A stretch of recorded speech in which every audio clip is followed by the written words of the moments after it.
Hello student, कैसे हैं आप सब। स्वागत है आपके अपने यूट्यूब चैनल आर के मैथ्स जीनियस। आज जो हमें 8th क्लास का जो चैप्टर नंबर 1 है रैशनल नंबर और रैशनल नंबर पढ़ेंगे। तो सबसे पहले हम रैशनल नंबर का जो डेफिनेशन देखेंगे। रैशनल नंबर का जो डेफिनेशन क्या होता है, तो रैशनल नंबर क्या होता है। Rational number a number of the form P upon q comma where P and Q are integers and q is not equal to 0 is called rational number. हमारे पास क्या है, रैशनल नंबर का definition क्या है। A number of the form P upon Q type में आए हो where P and Q are integer and Q is not equal to 0, जो इसका डिनोमिनेटर है वो 0 नहीं होना चाहिए, is called a rational number. For example हम देखते हैं। For example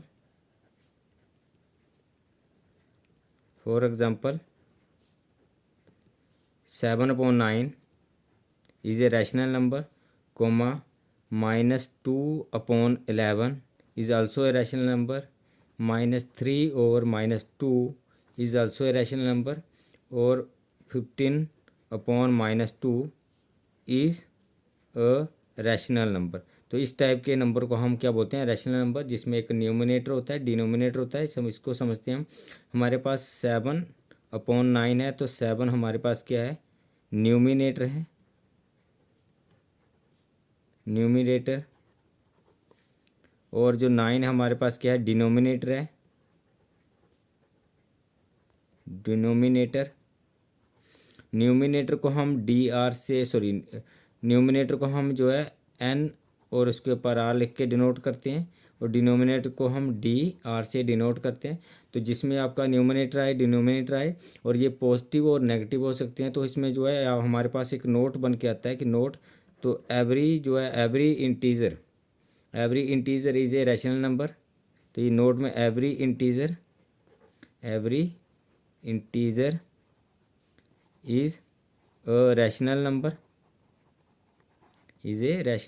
number. तो हमारे पास जो p अपॉन क्यू टाइप में, जैसे 7/9 -2/11 -3/-2 5/-2 इज ए रैशनल, इस टाइप के नंबर जो हमारे पास होते हैं उसको हम जो है रैशनल नंबर होते हैं। इनका जो है डिनोमिनेटर जो है 0 नहीं होना चाहिए, इसमें ये कंडीशन है। अगर डिनोमिनेटर आपका 0 जाए, मतलब ये 7/0 नहीं लिख सकते हम।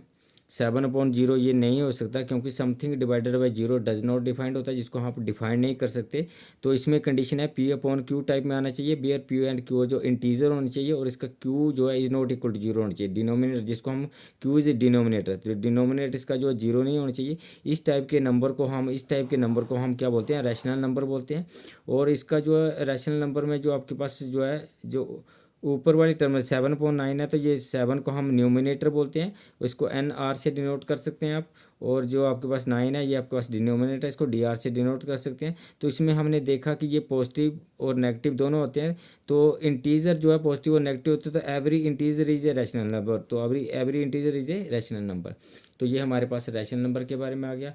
अब हम पढ़ेंगे lowest form of rational number, ये बहुत इंपॉर्टेंट है। Lowest form of A rational number. Lowest form of rational number क्या होता है, हमें एग्जाम में पूछा जाता है कि लोएस्ट फॉर्म में लिखो, सिंपलेस्ट फॉर्म में लिखो। तो हम इसमें कैसे हम इसको याद रख सकते हैं। A rational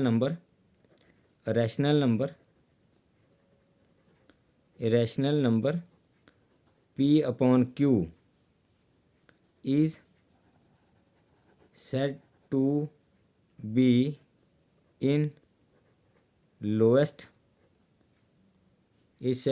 lowest form or simplest form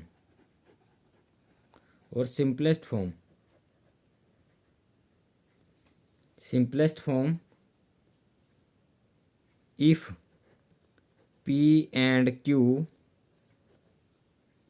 have no common no common factor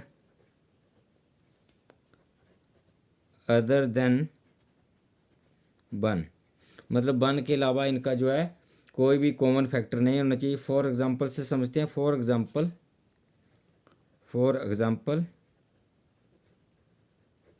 मतलब लोएस्ट फॉर्म क्या होता है?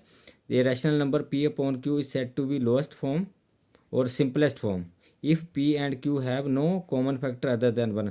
मतलब आप 5/7 हम एग्जांपल लिया है, रैशनल नंबर है, तो 5 जो है आपके पास 5 के जो फैक्टर जो है 1 के अलावा कोई फैक्टर नहीं है। इसको हम क्या लिख सकते हैं? 1 × 5 लिख सकते हैं, मतलब 5 × 1 लिख सकते हैं इसको। ये 7 × 1 है, तो 1 के अलावा इनका जो है कोई कॉमन फैक्टर नहीं है, तो ये इसकी जो है लोएस्ट फॉर्म है। ये कौन सी है? लोएस्ट फॉर्म है।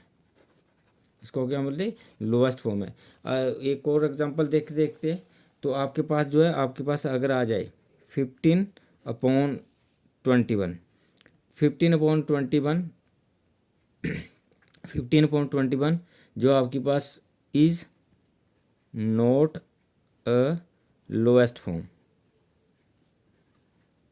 इज नोट है, ये लोएस्ट फॉर्म नहीं है। अगर इसको लोएस्ट फॉर्म में रिड्यूस करना है तो आपको क्या करना पड़ेगा? इसका जो है हाईएस्ट कॉमन फैक्टर ढूंढना पड़ेगा। हाईएस्ट कॉमन फैक्टर क्या है? अगर 15 हाईएस्ट कॉमन फैक्टर क्या होता है? 15 के हम फैक्टर निकालते हैं, तो आपका ये 3 से डिवाइड होगा। 3 5 जा 15 और 5 1 जा। और 21 का भी आप जो है फैक्टर निकालेंगे, तो ये 3 7 जा 21 और 7 1 जा। तो 15 के फैक्टर आए 3 × 5 और 21 के फैक्टर आए 3 × 7। तो ये आपके पास 3 is the highest common factor. Highest common factor क्या है? 3। अगर आप इसको हाईएस्ट कॉमन फैक्टर से डिवाइड करेंगे न्यूमिनेटर और डिनोमिनेटर को, मतलब 15 डिवाइडेड बाई 3 और 21 डिवाइडेड बाई जो है 3 आ गया, तो विच इज़ इक्वल टू 15 को 3 से अब डिवाइड करेंगे तो आपके पास 5 आएगा, और 21 को 3 से डिवाइड करेंगे तो 7 आएगा। तो ये आपके पास जो है लोएस्ट फॉर्म आ गई या सिंपलेस्ट फॉर्म आ गई, सिंपलेस्ट फॉर्म आ गई। तो यहाँ से हमारे पास एक नोट है, अगर किसी नंबर को जो है लोएस्ट फॉर्म में रिड्यूस करना है तो आपको क्या करना पड़ेगा? नोट में लिखेंगे, हम नोट में लिखेंगे, इसको याद रखेंगे कंपटीशन के लिए।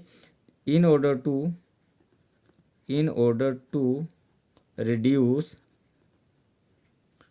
अ rational number P upon Q in the lowest form,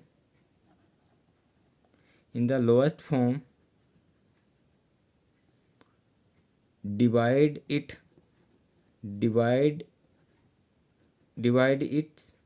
numerator and denominator by highest common factor of P and Q। मतलब क्या हो गया इसका? कि अगर किसी नंबर को आपको जो है लोएस्ट फॉर्म या सिंपलेस्ट फॉर्म में रिड्यूस करना है, तो आपको इसको हाईएस्ट कॉमन फैक्टर को जो है उससे डिवाइड करेंगे, तो आपके पास जो है नंबर जो है आपके पास जो लोएस्ट फॉर्म में आ जाएगा। फॉर एग्जांपल समझते हैं, हमारे पास क्वेश्चन है द सिंपलेस्ट फॉर्म ऑफ, आपको ये क्वेश्चन पूछ रहा है कि सिंपलेस्ट फॉर्म ऑफ 92 एंड 115, इसको जो है सिंपलेस्ट फॉर्म में लिखो। तो सिंपलेस्ट फॉर्म में लिखने के लिए आपको क्या चाहिए? तो 92 को आपके पास जो है इसके फैक्टर बना सकते हैं आप। तो 2 से डिवाइड करेंगे, 4 2 = 8, 12 बने, और आपके पास जो है 6 2 = 12 हो गए। फिर 2 से डिवाइड करेंगे, 2 2 = 4 एंड 2 3 = 6, तो ये आपके पास 23 1 = 23 आ गए। और 115 के भी फैक्टर बनाएंगे, तो 115 के फैक्टर बनाएंगे तो इसको 5 से डिवाइड करेंगे। 3 से डिवाइड नहीं होगा क्योंकि 5 + 1 6 7 बनेगा, तो ये 3 से डिवाइड नहीं होगा, तो इसको आप 5 से डिवाइड करेंगे। 5 2 = 10 आ गए। आपके पास कितने रह गए? 15 बने। 5 3 = 15 हो गए, और ये 23 और 1 आ गए। तो इसको लोएस्ट फॉर्म में करने के लिए आपके पास हाईएस्ट कॉमन फैक्टर क्या आ रहा है इनका? ये इन दोनों में जो कॉमन आ रहा है, तो ये 23, मतलब इसको हम ऐसे लिख सकते हैं 92 के फैक्टर 2 × 2 × 23 आ गए। और 115 का जो फैक्टर बने आपके पास, वो आपके पास 5 × 23 आए। तो हाईएस्ट कॉमन फैक्टर क्या है इसमें? हाईएस्ट कॉमन फैक्टर जो है 23 है। अगर 92 को आप जो है इसके न्यूमिनेटर को 23 से डिवाइड कर देंगे, और आपको 115 के डिनोमिनेटर को भी आप 23 से डिवाइड करेंगे, तो आपके पास क्या रहेगा? 23 4 जा बनेंगे, तो ये आपके पास 4 आ जाएगा। और यहाँ 23 5 जा करेंगे, तो ये आपके पास 5 आएगा। तो ये आपके पास जो है लोएस्ट फॉर्म आ गई। तो highest common factor highest common factor को न्यूमरेटर डिनोमिनेटर से डिवाइड करेंगे तो इसको हम जो है इसको सिंपलेस्ट फॉर्म में हम लिख सकते हैं। तो ये आपके पास जो है नेक्स्ट, ये आपके पास है लोएस्ट फॉर्म लिखने का, रैशनल नंबर को जो है रैशनल नंबर को लोएस्ट फॉर्म में लिखने के लिए आपके पास नोट्स है कि आपको अगर उसको लोएस्ट फॉर्म में लिखना है तो उसको हाईएस्ट कॉमन फैक्टर से न्यूमरेटर और डिनोमिनेटर के जो है डिवाइड करना पड़ेगा। जैसे 92 और 115 का जो है हाईएस्ट कॉमन फैक्टर 23 है, तो इसको 23 से डिवाइड करा तो ये आपके पास जो है लोएस्ट फॉर्म में आ गया, 4/5 आ गया। तो नेक्स्ट वीडियो में हम देखेंगे एडिशन ऑफ रैशनल नंबर। इसमें दो टाइप आती हैं। फर्स्ट टाइप आती है कि आपके पास डिनोमिनेटर सेम होगा तो आप क्या करेंगे, और सेकंड टाइम में अगर आपका डिनोमिनेटर डिफरेंट होगा तो आप क्या करेंगे। तो नेक्स्ट वीडियो में हम जो है एडिशन ऑफ रैशनल नंबर देखेंगे। तो thank you for watching me.